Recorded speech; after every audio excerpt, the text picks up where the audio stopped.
Olá, catequista, liderança, você que nos acompanha em mais uma etapa da nossa Escola Catequética de Multiplicadores, promovida pela Coordenação Bíblico-Catequética da Arquidiocese de Florianópolis. Estamos na etapa 241 e durante todo este mês de março estamos percorrendo os estudos sobre a campanha da fraternidade. E vamos refletir durante todo esse mês sobre a fraternidade e ecologia integral. Quem está percorrendo esse itinerário de estudos conosco é o professor Telmo. Então, professor Telmo, mais uma vez, muito obrigada pela sua presença aqui conosco em mais uma etapa da nossa escola catequética. Obrigado, Thay. Quero saudar a todos os catequistas e lideranças que estão participando desse curso. Acho muito importante nós darmos continuidade, até porque esse tempo quaresmal exige da gente uma série de reflexões, e uma delas é a campanha da fraternidade. Joia. Então, professor Telmo, para a gente iniciar e dando continuidade, assim, seguindo a etapa 240, quais dicas que o senhor dá para a gente da parte do iluminar que apresenta lá no texto base? A igreja, quando prepara esses documentos, ela segue a metodologia do ver, julgar e agir. E no julgar, ela nos coloca uma série de reflexões. Esse ano, a campanha da fraternidade, ela trouxe algumas luzes que podem nos ajudar a refletir a respeito desse tema na Quaresma. O primeiro é a palavra de Deus, a revelação, que começa lá em Gênesis. Se nós, catequistas, dermos uma olhada com os olhos de quem quer ver, nós vamos perceber que nos 5 primeiros livros da Bíblia, o Pentateuco, nós vamos encontrar uma série de reflexões referentes ao cuidado da criação. Começa com a narrativa da criação em Gênesis. Nós temos 2 narrativas, uma no capítulo 1 e outra no capítulo 2. As 2 se complementam, mas é importante ler com muito cuidado, porque ao ler a narrativa da criação, nós vamos perceber que o homem, ele é o ser principal dessa criação, mas ele é criado no 6º dia.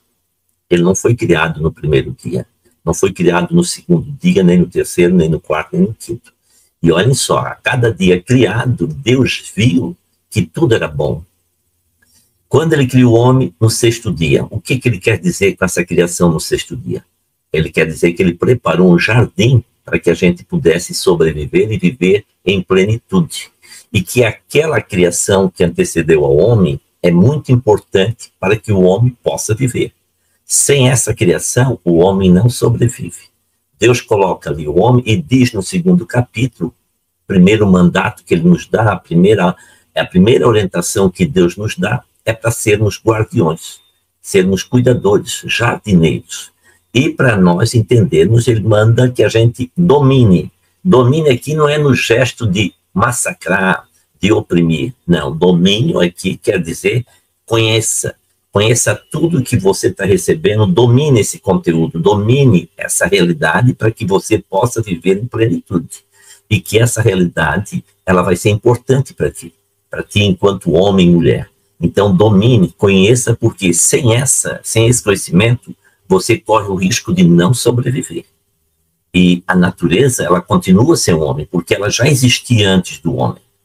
O homem foi colocado nela para poder continuar. Então, se o homem não andar de acordo com aquilo que Deus deseja de nós, nós corremos o risco de romper essa aliança com Deus e acabamos destruindo a natureza. A segunda reflexão são os padres da igreja. O que são os padres da igreja? São os teólogos do primeiro século.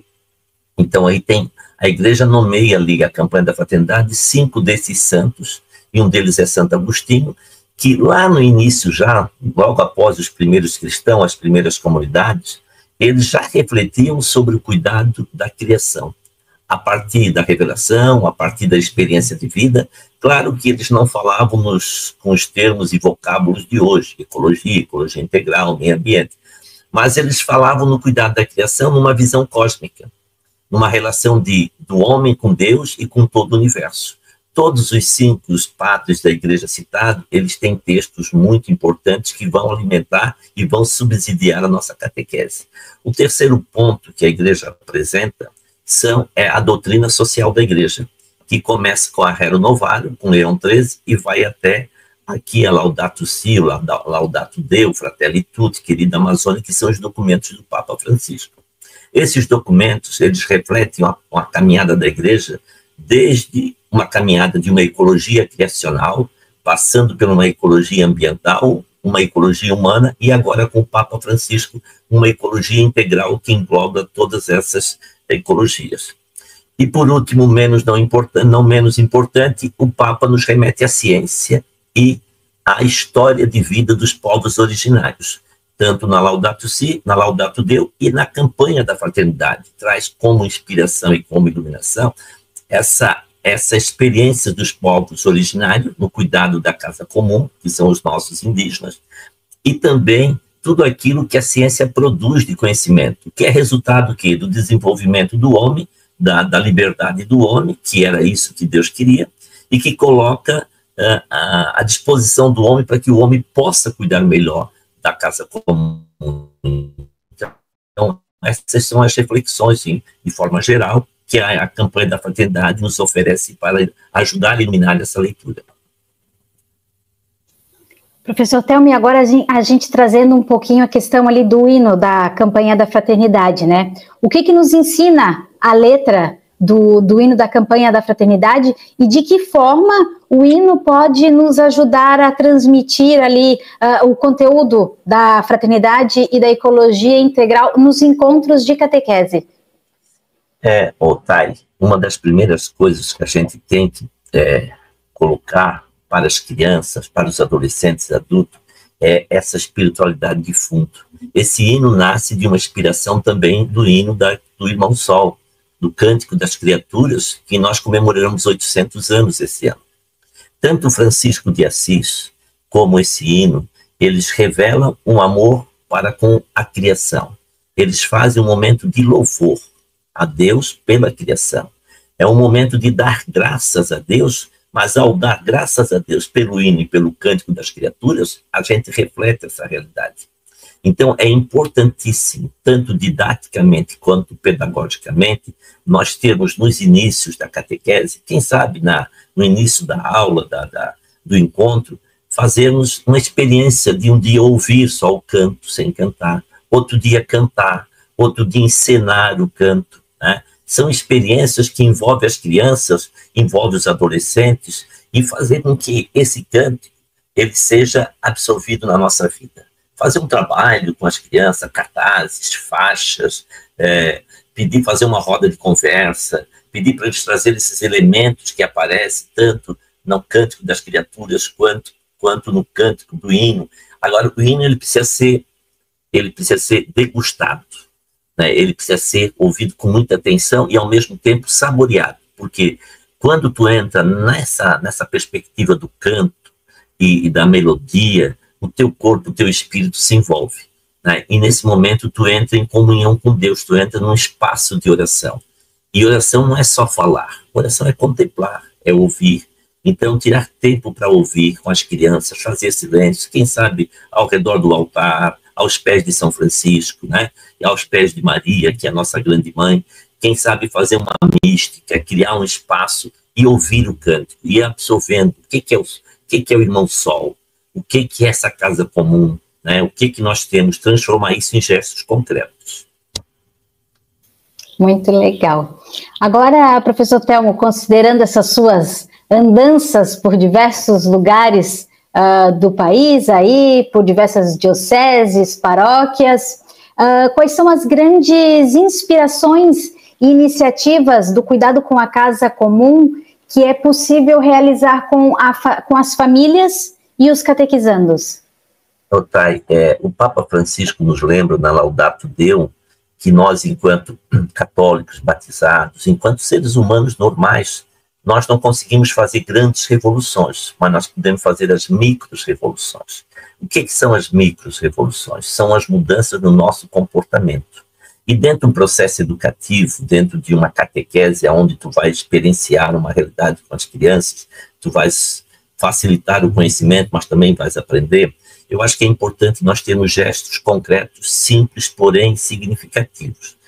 Uma das ideias que eu trabalhei com a infância missionária do Brasil foi ajudarmos a fazer um processo de plantarmos sementes, né, nas catequeses, em recipiente, ver essa semente crescer e depois levá-las para plantar numa região que precisa, ou na margem de um rio, de uma cachoeira, ou para fazer o quê?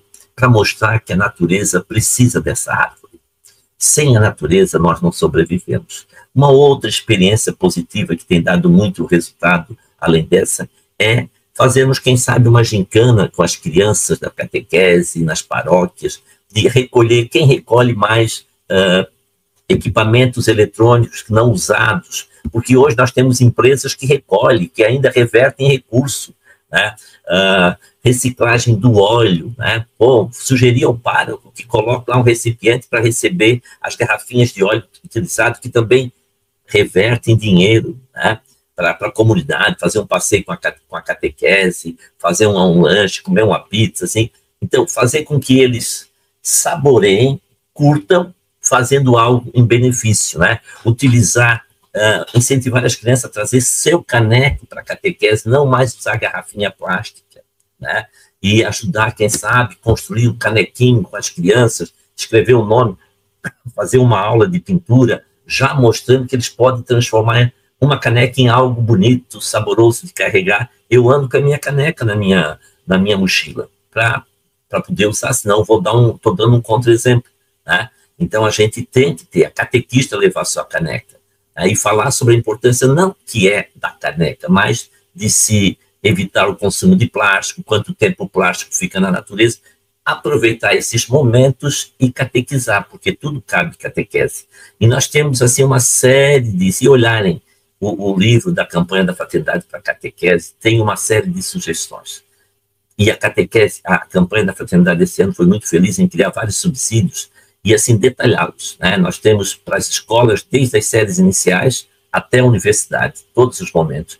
Para os idosos, temos o terço, temos a via sacra, temos o momento de adoração. Para as famílias, nós temos. Para o pessoal que está em situação de rua, para as universidades, nós temos para todos as idades, os gostos e sabores. Nós temos muito material e ali tem muitas dicas. Então, dá para fazer uma série de ações que vão transformar a realidade deles, né? E incutir neles esse desejo de consumir menos. Consumir menos. Nós temos que ser mais simples. Isso não quer dizer que precisamos passar necessidade. Trabalhar com as crianças o afastamento por um certo tempo dos equipamentos eletrônicos. Então, nós temos esse compromisso. Os equipamentos eletrônicos, eles acabam deixando muitas vezes as crianças e adolescentes, eles seduzem e levam eles a viver uma vida que fica fixado numa tela, né? E o computador, a máquina, eles têm uma relação muito fria, eles não emitem amor, né? Eles não têm uma relação de caridade, de amor para quem está na frente da tela. E eles passam mais tempo conversando com o computador que com o pai, com a mãe, ou com o catequista, ou com alguém. E eles vão perdendo essa relação, eles vão ficando egoístas, e vão tendo uma relação, muitas vezes, de frustração. Eles não recebem, não, né? Os algoritmos trabalham para eles sempre terem sim, em tudo que eles desejam. Então, essa relação de tirá-los do espaço normal e levá-los para um espaço diferente, é igual a catequese, tirar das salas de catequese, fazer eles ter uma experiência de convivência, caminhar juntos, é tão bom. E no caminhar, a catequista vai observando o comportamento, vai observando a criança que fica isolada, a criança que não se comunica, e dá para se fazer um trabalho. Sentar em rodas, quantas crianças não gostam de sentar em rodas, né? Porque se tornam iguais e vão ter que se expor. Então, exercitar isso, né? Um lanche compartilhado com coisas simples, em vez de trazer aqueles lanches mais elaborados, quem sabe o sábado das frutas, né? Trazer só fruta e trabalhar um pouquinho essas questões. Então, nós temos que ter criatividade. Deus nos deu essa competência e nós temos que botar a serviço. Eu sei que muitas catequistas já estão cansadas, estão carecas de ficar lá na frente 20 anos, 30 anos, mas elas precisam se reinventar. Nós precisamos das catequeses, da catequese, das catequistas, dos catequistas. Mas nós precisamos ter essa empolgação renovada a cada ano, porque senão a gente entra numa rotina, e rotina leva a uma certa fragmentação do conteúdo, perdemos aquele elan, a gente passa a fazer aquilo porque é obrigado, porque eu já faço há muito tempo, e porque eu não quero deixar, porque isso já faz parte da minha vida. Desliga disso. Se está assim, dá um tempo para a cabeça. Dá um tempo para a cabeça e vai fazer uma outra meditação. Porque trabalhar com criança, com catequese e com adultos, num processo de catequese, a pessoa precisa dar muito de si. Não é tão simples assim, não é pegar catequista a laço. Não, a catequista tem que ser vocacionada, ela tem que estudar, ela tem que se preparar, ela tem que ter amor pelas crianças e pelas pessoas. E a campanha vem chamar a atenção, nós precisamos de uma ecologia integral. Se a gente não está bem, a gente precisa tirar um tempo para nós. A vida é muito curta para a gente viver em sofrimento. E para viver achando que tem que fazer as coisas, muitas vezes, que não gosta. Né? Ou porque é uma obrigação, ou porque eu preciso aliviar a minha consciência que eu estou na igreja fazendo algo. Não, querida, faça bem, reza bem em casa, que a tua consciência pode ficar tranquila, né? Que não vai ter problema. Agora, quando estiver com as crianças, viva aquele momento. Professor Telmo, muito obrigado por essas dicas valiosas que o senhor nos deu aqui hoje, nessa etapa. Então, esperamos o senhor para finalizar esse mês de março na etapa 242. E você também, catequista e liderança que nos acompanha nesta etapa de hoje, esperamos vocês na etapa da semana que vem. Até lá!